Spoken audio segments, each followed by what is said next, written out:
సంవత్సరం లోపు బ్యాంక్స్ లేదా ఎస్ఎస్సి వంటి గవర్నమెంట్ జాబ్ క్రాక్ చేయాలంటే కాంటాక్ట్ చేయండి లీస్ అకాడమీ. సో ఫస్ట్ అసలు ఒక గ్రాడ్యుయేట్ ఒక గవర్నమెంట్ జాబ్ కొట్టాలి అంటే తనకున్న గవర్నమెంట్ జాబ్ ఆప్షన్స్ ఏంటి ఒక క్లారిటీ ఐడియా ఉండాలి. So A level of examination లెవెల్లో తను ఉన్నాడు,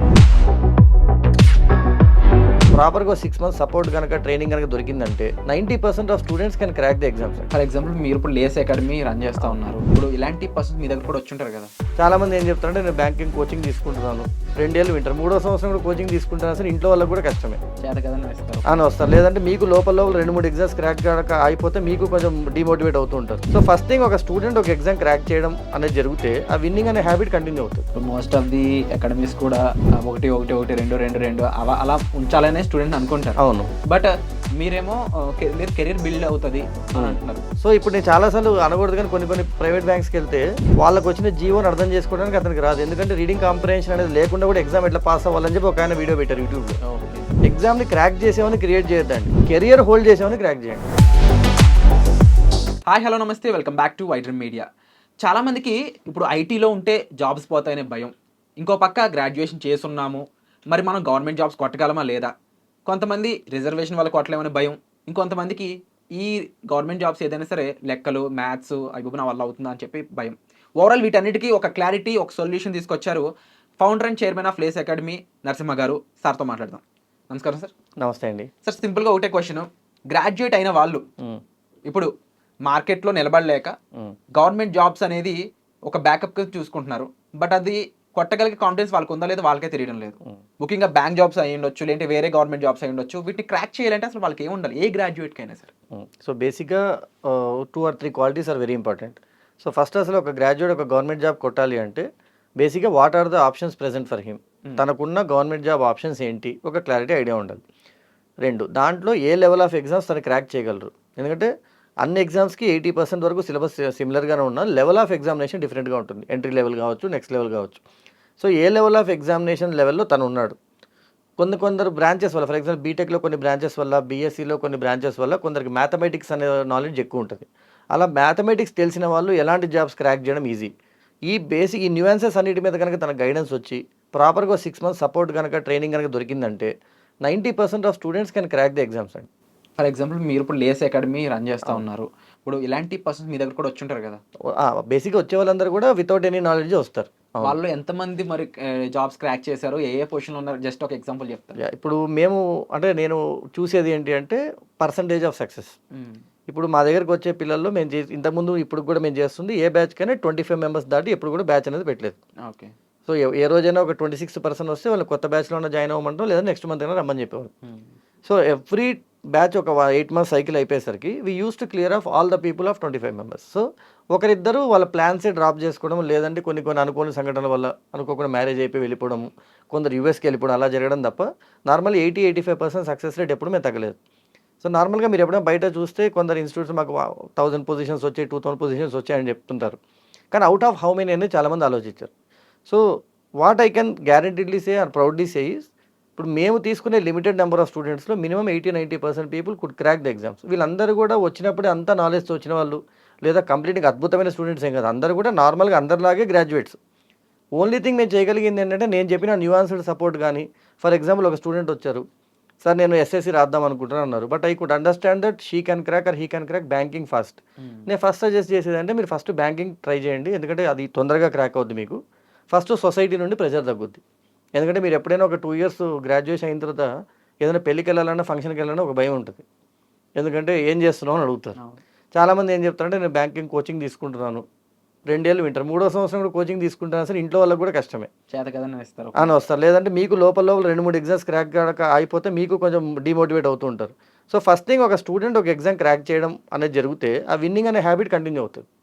ప్లస్ ప్రతి ఒక్కరు తనకు బ్యాంక్ ఎగ్జామ్ వచ్చింది, జాబ్ వచ్చింది, still he's trying for a better job అని చెప్పి కొంచెం గౌరవంగా చూడడం మొదలు పెడతాం.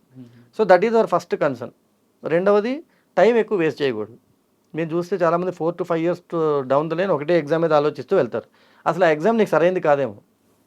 సరైనది కానప్పుడు ఆ గోల్ కోసం ట్రై చేస్తుంటే ఏమవుద్దంటే నీ ఏజ్ లిమిట్ దాటేంత వరకు ట్రై చేసి మధ్యలో డ్రాప్ అయిపోవచ్చు, లేదా ఫైనాన్షియల్ సిచ్యువేషన్స్ వల్ల నువ్వు 5 ఏళ్ళు కష్టపడి 6వ సంవత్సరం కష్టపడలేక పక్కకి వెళ్ళిపోవచ్చు. దానివల్ల ఏమైంది, మీకు యాక్చువల్ గవర్నమెంట్ జాబ్ అనే డ్రీమ్ మిస్ అయింది. అండ్ మరీ ముఖ్యంగా ఇక్కడ చాలా మంది ఎగ్జామ్ అంటే ఒక క్వశ్చన్ ఒక ఆన్సర్లో చూస్తున్నారు కానీ అది సబ్జెక్ట్ ఏంటి, దాంట్లో వాడికి ఎంత నేర్చుకోగలుగుతున్నాడు, ఏం నేర్చుకుంటున్నాడు అనే దానికన్నా దాని ఎగ్జామ్లో ఎంతవరకు అప్లై చేయగలుగుతున్నాడు, ఇలాంటివి చాలా చోట్ల మిస్ అవుతుంటారు కదా. మరి అలాంటి స్టూడెంట్స్ మీ దగ్గరికి వస్తే వాళ్ళని ఎలా ట్రైన్ చేస్తారు? అంటే బేసిక్గా ఈ ట్రైనింగ్ ఇవ్వడంలోనే మీకు డిఫరెన్స్ ఉండాలండి. ఒకటి, ఇప్పుడు మీరు వచ్చారు, for example as Virat you came to me, sir నేను బ్యాంక్ ఎగ్జామ్ క్రాక్ చేయాలనుకుంటున్నాను. నేను as a institute owner I can do two things. మిమ్మల్ని ఎగ్జామ్ క్రాక్ చేయించేసి మీ ఫోటో నేను గొడవ పెట్టేసుకోవచ్చు, that's the easiest thing to do. కానీ లోపలికి వెళ్ళాక మీరు యాజ్ అ బ్యాంక్ ఎంప్లాయీ, మీరు అక్కడ నిజంగా బ్యాంక్ ఎంప్లాయీగా పనిచేసి ఎఫిషియెంట్గా ఉండగలిగారా లేదా? ఇప్పుడు సింపుల్ ఎగ్జాంపుల్ ఐటీ జాబ్ తీసుకుంటే ఇన్ఫోసిస్ లాంటి కంపెనీలో ఒక 6,000 మంది ఒక ఇయర్లో జాయిన్ అవుతే 6,000 మంది ఎఫిషియెంట్గా పనిచేసి అందరికీ ఈక్వల్ ప్రమోషన్స్ వస్తాయి నెక్స్ట్ ఇయర్కి. ఓన్లీ 10% మెంబర్స్కి మంచి ప్రమోషన్స్ వస్తాయి. ఆ 10% మెంబర్స్లో నా స్టూడెంట్ ఉంటే 10 ఇయర్స్ తర్వాత ఈయన దగ్గర చదువుకున్నందుకు నేను ఈ లెవెల్కి వచ్చాను, 20 ఇయర్స్ తర్వాత నేను డైరెక్టర్ పొజిషన్కి వెళ్ళాను. సో ఎప్పుడైనా when we can give to a student we have to give the best thing. అందుకే నేను ఎప్పుడో ఒక క్యాప్షన్ చెప్పేవాడిని, lays will not give a job to you, it gives a career to you. Job అంటే first రోజు లోపలికి వెళ్ళడం, career అంటే మీరు ఫైనల్గా ఏ స్టేజ్లో బయటకు వచ్చారనేది ఇంపార్టెంట్. ఇప్పుడు మోస్ట్ ఆఫ్ ది అకాడమీస్ కూడా 1 1 1 2 2 2 అలా ఉంచాలనే స్టూడెంట్ అనుకుంటారు. అవును. బట్ మీరేమో కెరీర్ బిల్డ్ అవుతుంది అని అంటున్నారు. అది ఎలా? అండ్ నిజంగా రియల్ లైఫ్లో నెంబర్స్ కన్నా ఈ కెరీర్ అనేది బిల్డ్ అవ్వడం పాసిబుల్ అయినా, ఈజీ అయినా? ఈజీ కాదు, పాసిబుల్. ఏది ఈజీ కాదు.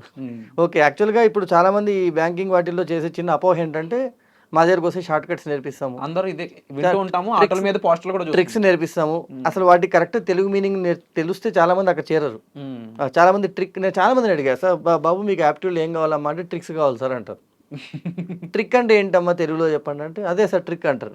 ఇంగ్లీష్ వర్డ్ తెలుసు కానీ ట్రిక్ తెలుగు మీకేమైనా ఐడియా ఉందో ఒకసారి ఆలోచించండి. లేదు, అదొక ట్రిక్ తెలుగులో ఏమనాలి? ఏదైనా చిన్న యాక్షన్ అంటే అది సాల్వ్ చేయడం అని అనుకుంటుండే. ట్రిక్ అంటే మోసం. ఓకే, ఐఎమ్ ట్రికింగ్ హిమ్ అంటే నేను అతన్ని మోసం చేస్తున్నాను. ఓకే. సో వాళ్ళు డైరెక్ట్గా చెప్తున్నాను మీకు మోసాలు నేర్పిస్తానండి. సో సబ్జెక్ట్ నేర్చుకోకుండా జస్ట్ ఒక షార్ట్ కట్ నేర్చుకో, ఎగ్జామ్ పాస్ అయిపోతావు, నీ బుర్రలో ఏముండదు. ఎగ్జామ్ అయ్యే 10 రోజుల తర్వాత ఎగ్జామ్ పెడితే మళ్ళీ పాస్ కావు నువ్వు. రియల్ లైఫ్ అప్లికేబుల్ చేసినప్పుడు ఇబ్బంది అవుతుంది. సో ఇప్పుడు నేను చాలాసార్లు అనకూడదు కానీ కొన్ని ప్రైవేట్ బ్యాంక్స్కి వెళ్తే వాళ్ళకి వచ్చిన జీవోని అర్థం చేసుకోవడానికి అతనికి రాదు. ఎందుకంటే రీడింగ్ కాంప్రహెన్షన్ అనేది లేకుండా కూడా ఎగ్జామ్ ఎట్లా పాస్ అవ్వాలని చెప్పి ఒక ఆయన వీడియో పెట్టారు యూట్యూబ్లో. ఓకే, ఇంగ్లీష్ నేర్చుకోకుండా బ్యాంక్ ఎగ్జామ్ క్రాక్ చేయొచ్చు అని తెలుసా అని గర్వంగా వీడియోలు పెట్టిన వాళ్ళు కూడా ఉన్నారు. మనకు అది కాదు కావాల్సింది, పనిచేసే ఎంప్లాయీస్ పబ్లిక్ సెక్టర్కి వెళ్ళాలి. పబ్లిక్ సెక్టర్ అంటే ఏంటండి, you are supporting entire public. That banking అన్నప్పుడు మనీతో కూడుకున్నది, సెన్సిటివ్. కరెక్ట్, సెన్సిబుల్ ఉండాలి, సెన్సిటివ్ ఉండాలి, and you should be having some knowledge. Okay, ఊరికే ఏదో రకంగా క్రాక్ చేసేసి నాకు ఈ షార్ట్ కట్లతో ఆన్సర్లు వచ్చేసి ఆన్సర్ రావడం ఇంపార్టెంట్ కాదు. అందుకే నేను చాలామంది ఇంజనీరింగ్ కాలేజీలో కూడా చెప్పేవాడిని, do not create exam crackers. ఎగ్జామ్ని క్రాక్ చేసేవని క్రియేట్ చేయొద్దండి, కెరియర్ హోల్డ్ చేసేవని క్రాక్ చేయండి. అప్పుడు ఏంటంటే మీరు బ్యాంకుకి వెళ్తే కొంచెం నిజంగా బాగా వర్త్ ఉన్న ఎంప్లాయీస్ దొరికారనుకోండి, బ్యాంకింగ్ సెక్టర్ కూడా నిజంగా ఇప్పుడు చూస్తుండొచ్చు అనకూడదు కానీ బ్యాంకింగ్ సెక్టర్ జరిగిన స్కామ్స్ వేరే చోట జరగట్లేదు. ఎందుకంటే there also they taking the same short cuts.